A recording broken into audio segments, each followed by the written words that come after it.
एक मुद्दे को लेकर 26 दिन तक यात्रा की। उस यात्रा का उद्देश्य क्या था, आप सब ने भी सुना। बिहार के नौजवानों को पलायन करने के लिए जो मजबूर किया जा रहा है, उस पर रोक लगाई जाए। नौकरी और बेहतर अवसर ढूंढने के लिए ऐसा नहीं है कि लोग बाकी प्रदेशों से दिल्ली मुंबई नहीं जाते हैं या बड़े शहरों में नहीं जाते हैं, विदेश नहीं जाते हैं, लेकिन वो बेहतर अवसर तलाशने के लिए जाते हैं। उसमें किसी को आपत्ति नहीं है, लेकिन पलायन लोग किस परिस्थिति में करते हैं, इस पर हमें ध्यान देना पड़ेगा। अव्यवस्था, गरीबी, लाचारी, अविश्वास, जिस जिले, गांव, देहात में लोगों को मन में विश्वास नहीं है कि हम 2 जून की रोटी कमा सकते हैं, BA करने के बाद भी नौकरी के नाम पर छलावा मिलेगा, अधिकार के नाम पर लाठी मिलेगी, तो मजबूरन बच्चों का पेट पालने के लिए जो लोग प्रदेश छोड़कर जाते हैं। और सिद्धि भाई से नहीं कह रहे थे, पूरे देश में आज बिहार के लोग जाकर मजदूरी का काम करते हैं, लेबर का काम करते हैं, छोटे मोटे रोजगार ढूंढते हैं। ये परिस्थिति क्यों पैदा हुई? ये 1-2 दिन में नहीं बनी, सालों साल तक बिहार के साथ जो भेदभाव हुआ, बिहार के शासकों ने यहाँ जो नौजवानों की अनदेखी करी,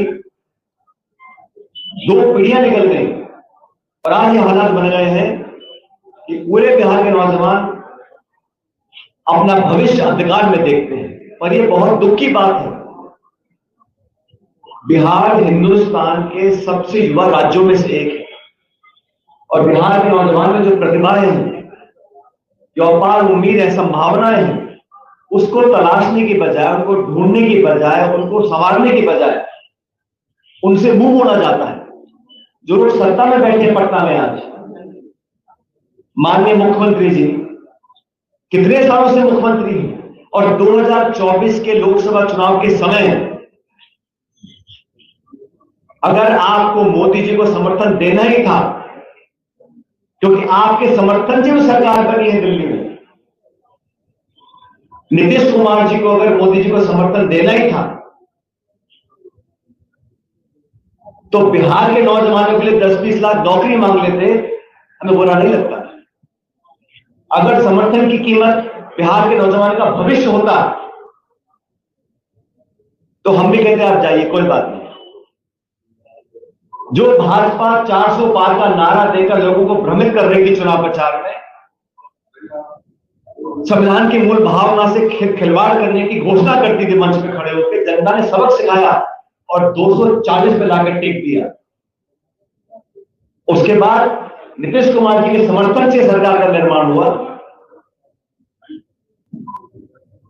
सरकार बनने के बाद शासन व्यवस्था में दिल्ली और पटना की सरकार ने नौजवानों को कितनी जगह दी है। पिछले समय में जो फर्जीवाड़ा हुआ, जो धोखाधड़ी हुई, पेपर लीक हुआ, लोगों के मन में नौजवान अगर व्यवस्था पे विश्वास नहीं करेंगे, नौकरी प्रक्रिया चयन में उनका विश्वास नहीं रहेगा, यह बहुत खतरे की बात है देश और समाज के लिए। मैं धन्यवाद देना चाहता हूं युवक कांग्रेस का, NSY का। उन्होंने बिहार के नौजवानों की अल्प को जगाने का काम किया है। बिहार के नौजवान किसी की दया नहीं मांग रहे, वो इतना चाहते हैं कि रिश्वत और पैसा देकर पेपर को आउट ना किया जाए, भेदभाव करके नौकरियों का आवंटन ना किया जाए, प्रतिस्पर्धा हो लेकिन पारदर्शी तरीके से हो। नौजवान नौकरी मांगे, सरकार को कोई चिंता नहीं, सत्ता में रहने की उम्मीद हर राजनीतिक दल को होती है और मैं इसको बुरा नहीं मानता हूं, लेकिन जब इतने लंबे समय तक बार बार मौका लेने के बावजूद इन 20 सालों में कितने लोगों के भविष्य की चिंता करी है। आज लाखों लाख नौजवान बिहार के संभावना को समाप्त होते देख अलग अलग राज्यों में जाते हैं। हम लोगों ने जवाबदेही तय करने के लिए इस यात्रा को निकाला। 26 दिन तक इस भीषण गर्मी में इस सैकड़ों नौजवान चले और आज मुख्यमंत्री से मिलने का समय मांगा है और पूछना चाहते हैं कि जिस प्रधानमंत्री को आपने हजारों हजार DNA के सैंपल भेजे थे, बिहारी अस्मिता का आपने उनको चैलेंज किया था, वही बिहारी आज आप नौजवान नौकरी मांग रहे हैं। क्या आप दिल्ली जाके उनसे कहेंगे कि बिहार के नौजवान को 20 साल नौकरी दीजिए?